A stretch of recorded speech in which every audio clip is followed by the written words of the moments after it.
네, 우리는 지난 시간에 지혜자들이 돌아오기를 기다리던 헤롯 대왕이 자신이 우롱당한 줄을 알고 분노하며 베들레헴과 라마에 이르기까지 2살 이하의 모든 어린아이들을 죽였던 학살 사건을 살펴보았습니다.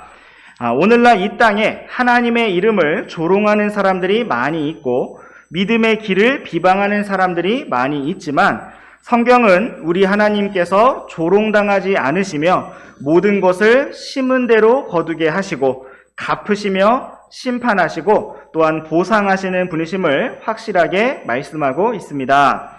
그러므로 우리가 이 땅에서의 크고 작은 일들에 요동하거나 일일이 반응할 필요가 없는 것은 모든 것을 아시고 보시는 하나님께서 모든 것을 정의롭게 갚으시고 보상하실 것이기 때문입니다.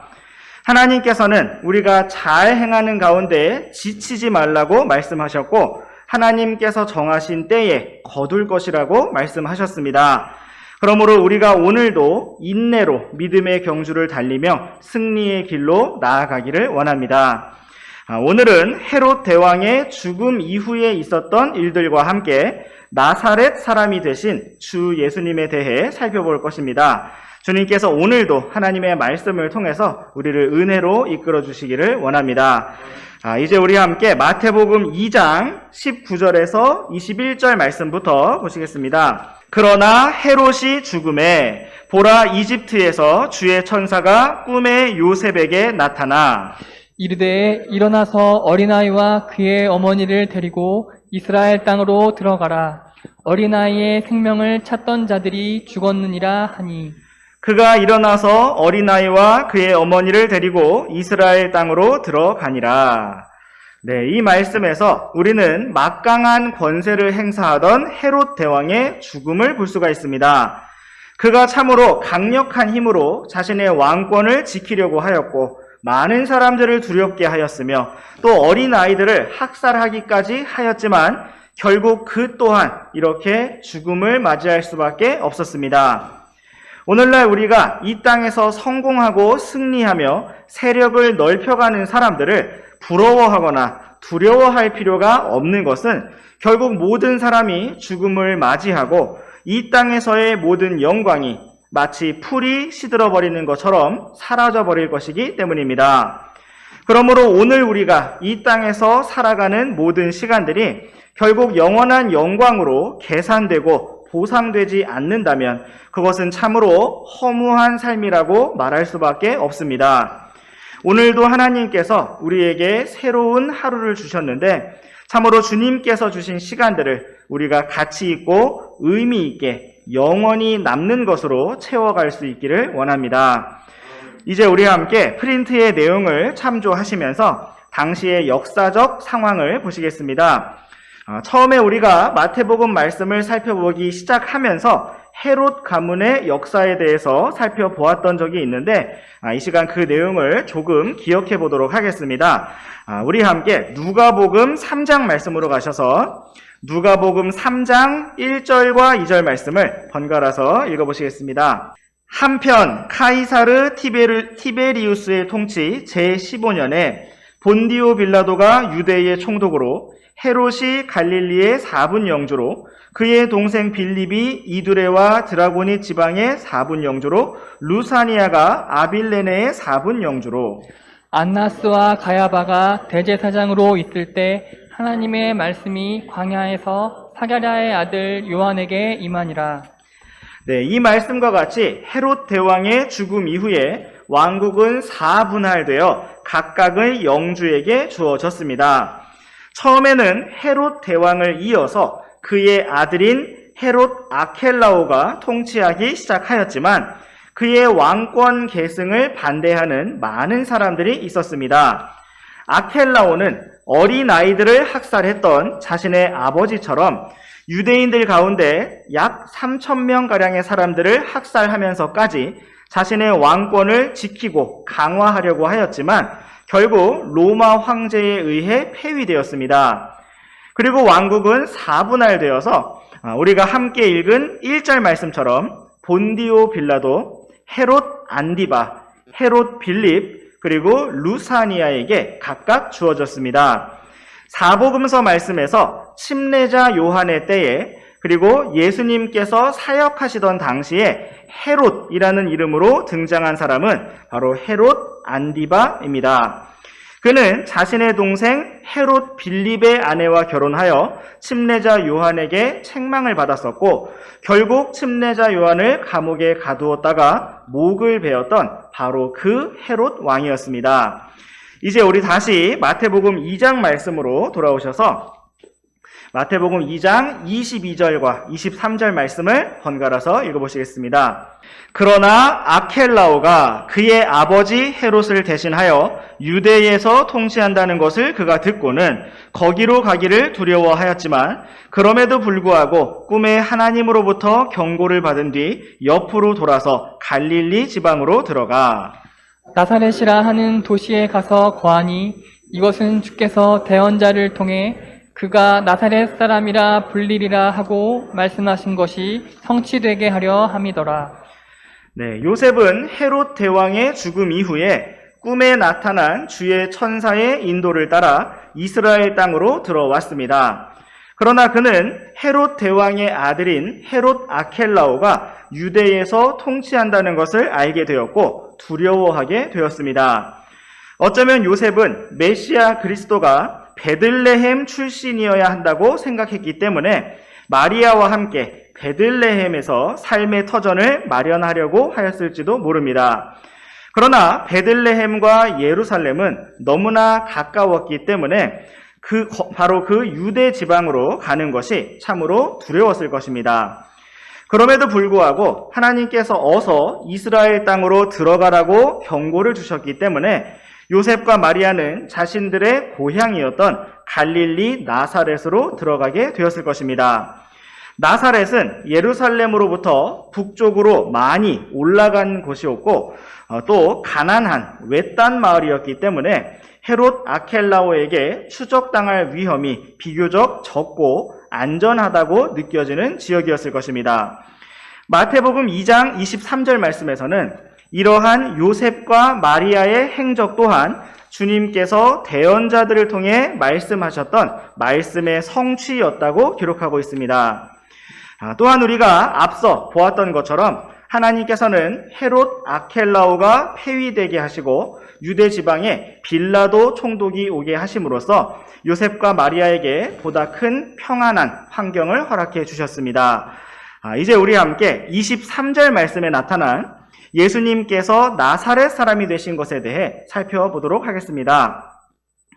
23절 말씀을 다시 보시면 주께서 대언자들을 통해 그가 나사렛 사람이라 불리리라 하고 말씀하신 것이 성취되게 하려 함이더라 라고 기록하고 있습니다. 그런데 우리는 구약 성경에서 이러한 말씀, 이러한 문장이 기록된 부분을 찾아볼 수가 없습니다. 그렇다면 주로 유대인들을 향해서 예수님께서 다윗의 자손으로 오신 메시아 왕이심을 강조하고 있는 마태복음은 어찌 구약 성경에 기록되어 있지 않은 이 말씀이 성취되었다고 기록할 수가 있었을까요? 만약 유대인들이 23절 말씀의 이 언급에 대해서 비판을 하고 공격을 하게 된다면 마태복음은 엉터리다라고 판단되어지고 유대인들에게 받아들여지지 못하게 되었을 것입니다. 그러므로 우리는 여기에서 당시 유대인들이 바로 이 23절 말씀을 읽을 때에 고개를 끄덕이며 그렇구나 하고 공감을 할 만한 무엇인가가 있었을 것이다 라는 생각을 해볼 수가 있습니다. 먼저 우리는 23절 말씀에서 대언자들을 통해 말씀하신 것이라는 표현을 볼 수가 있는데 이것은 어떤 대언자 한 사람이 아니라 여러 대언자들이 말씀한 내용을 종합한 것이다 라는 의미가 될 수 있습니다. 하나님께서 과연 대언자들을 통해서 예수님께서 나사렛 사람이라 불리리라 라고 말씀하신 것이 어떠한 것이었는지 우리 함께 살펴보도록 하겠습니다.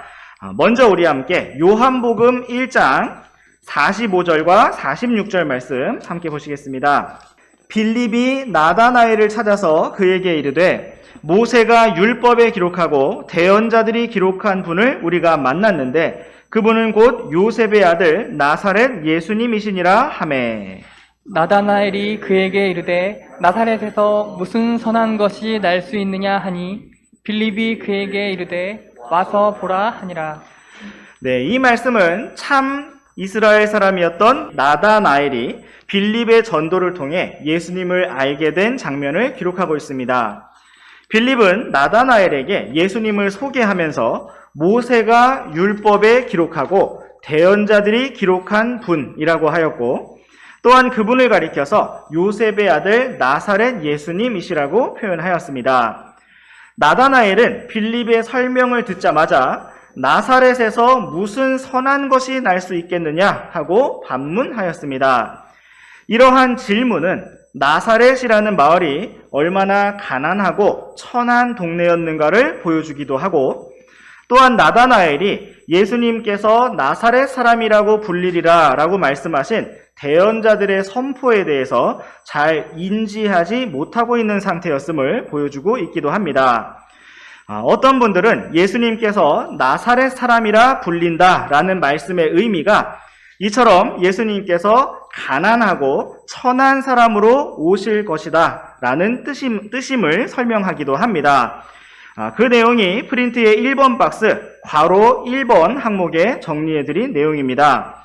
나사렛이라는 이름이나 그 표현 그리고 그 언급과 상관없이 나사렛에서 무슨 선한 것이 좋은 것이 날 수가 있느냐는 의미로서 예수님께서 그만큼 낮아지시고 무명한 자가 되셨다는 의미로 이해를 하는 것입니다. 이것은 예수님께서 나사렛 사람이라고 불리리라 라는 말씀에 정확한 해석이라고 여겨지지는 않지만 상당히 일리가 있고 또 의미가 있는 설명이라고 할 수가 있겠습니다.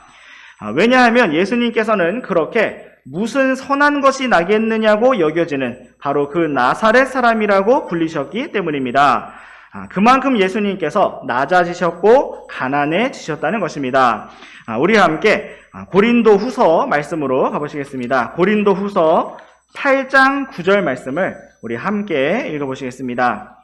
시작. 우리 주 예수 그리스도의 은혜를 너희가 알고 있는데 그분께서 부요하셨으나 너희를 위해 가난하게 되셨으니 이것은 그분께서 자신의 가난으로 말미암아 너희를 부요하게 하려 하심이라. 아멘.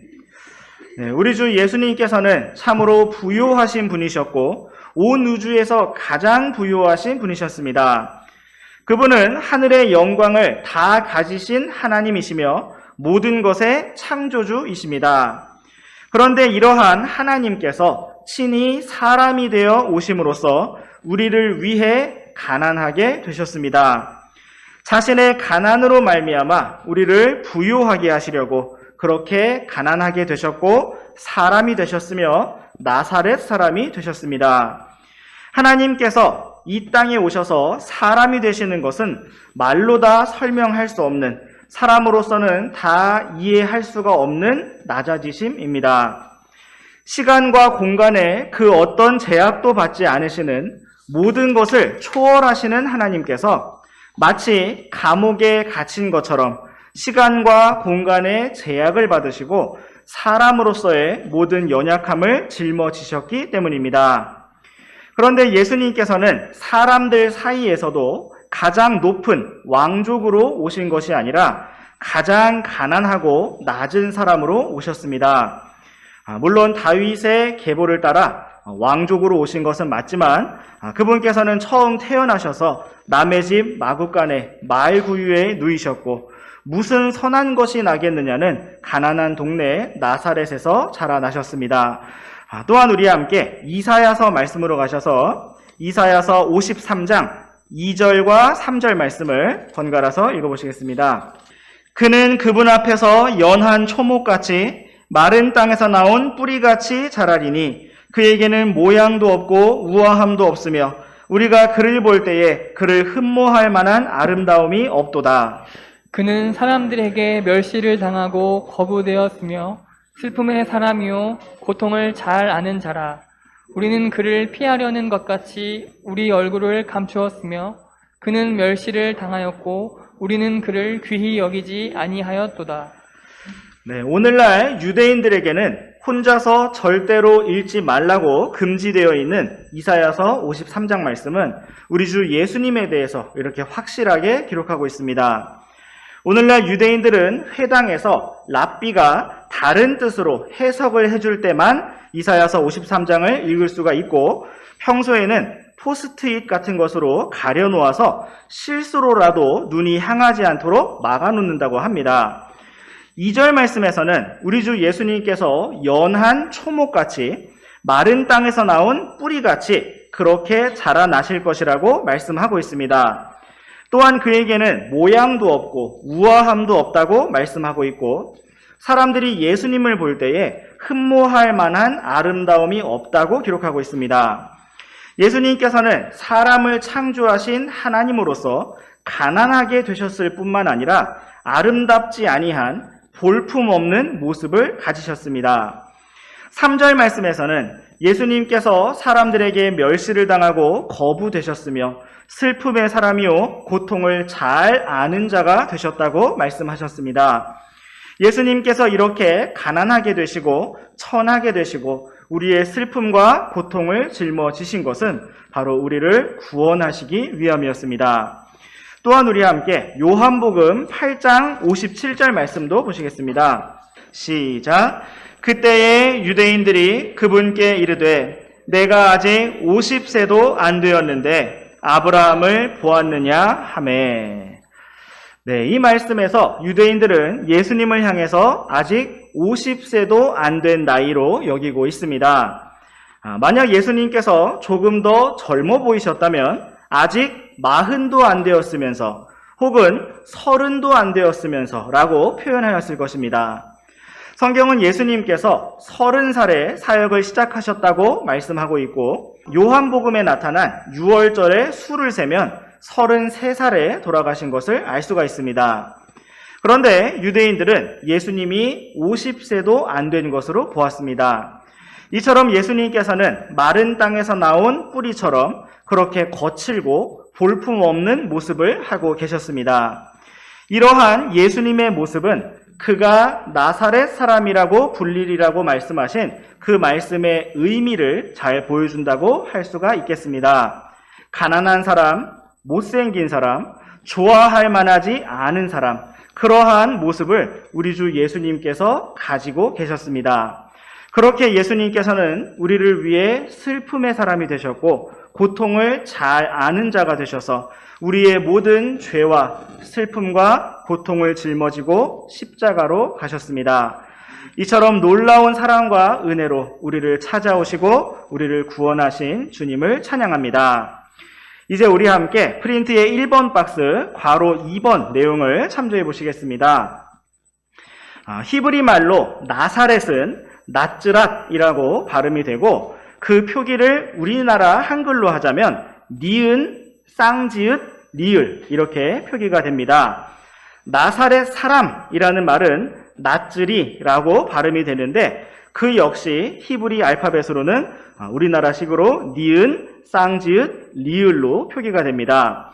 그리고 히브리 말에서 나뭇가지를 의미하는 말은 넷제르라고 하는데 이건 역시 알파벳 표기가 동일합니다.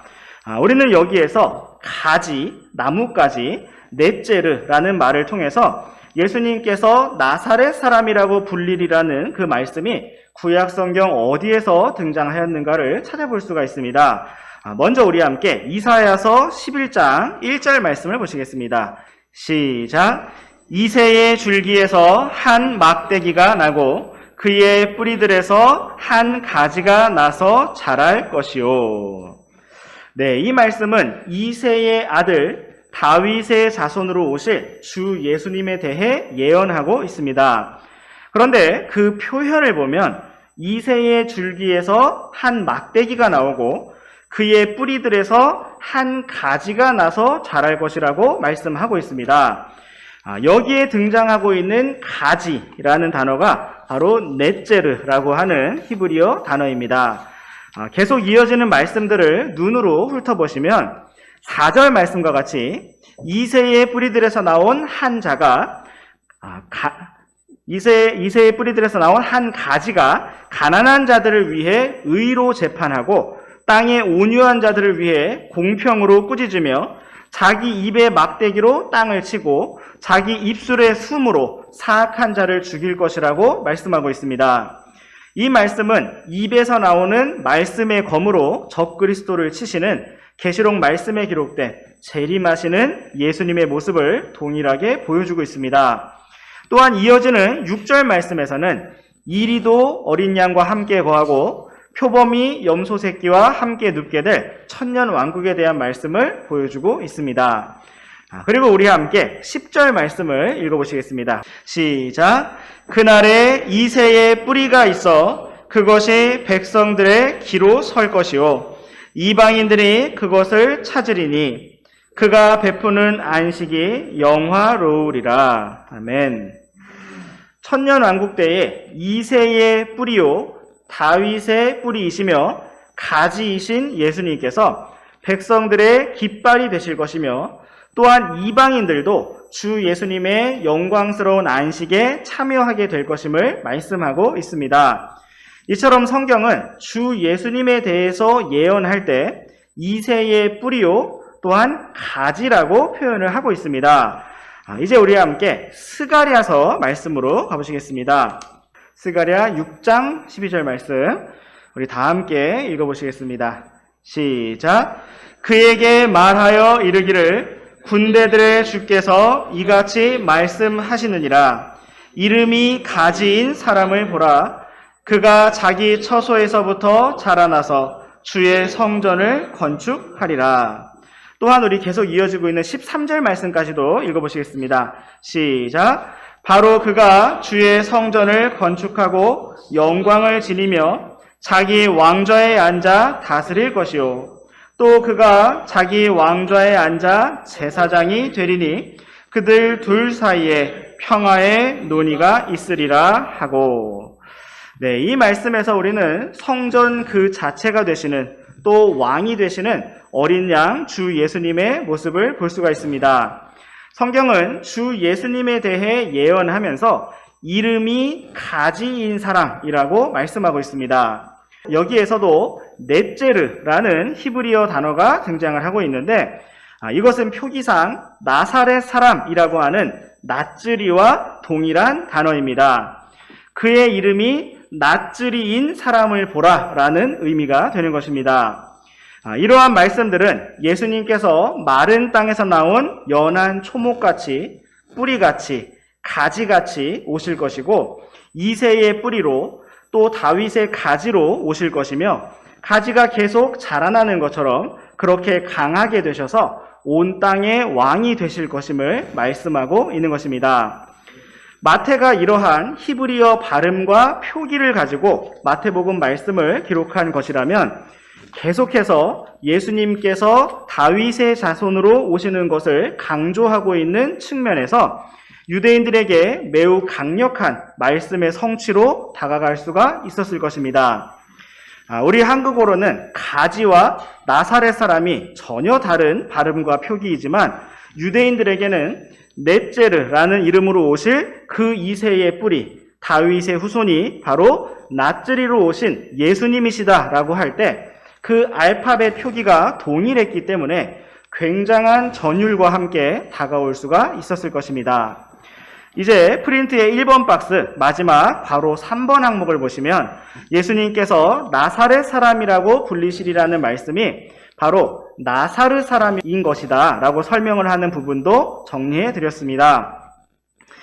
예전에는 한글로 나시린이라고도 했던 나사르 사람의 발음은 나사렛과 비슷해서 예수님께서 이처럼 하나님께 구별되고 하나님께 드려지신 나사르 사람이셨다라고 설명이 되어지기도 합니다.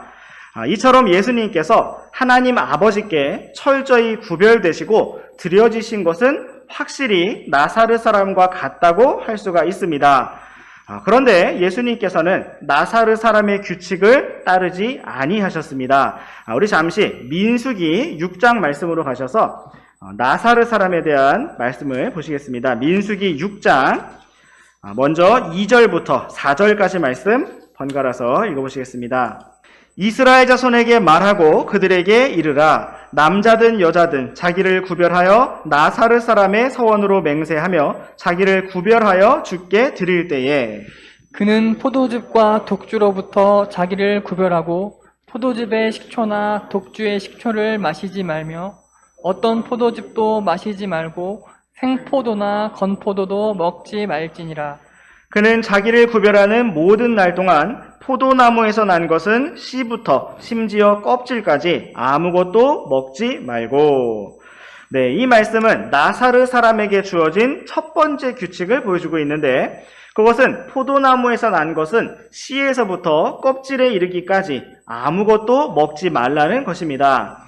이것은 단지 포도주라는 술에만 한정된 것이 아니라 포도주스, 생포도, 건포도 모두에 해당되는 것이었습니다. 그러나 우리 주 예수님께서는 제자들과 주의 만찬을 하시면서 포도즙을 드셨습니다. 또한 우리와 함께 5절 말씀도 읽어보시겠습니다. 시작. 자기를 구별하기로 서원한 모든 날 동안 자기 머리에 삭도를 대지 말지니라. 그가 자기를 구별하여 주께 드리는 날들이 찰 때까지 그는 거룩할 것이요 자기 머리털을 자라게 할 것이며.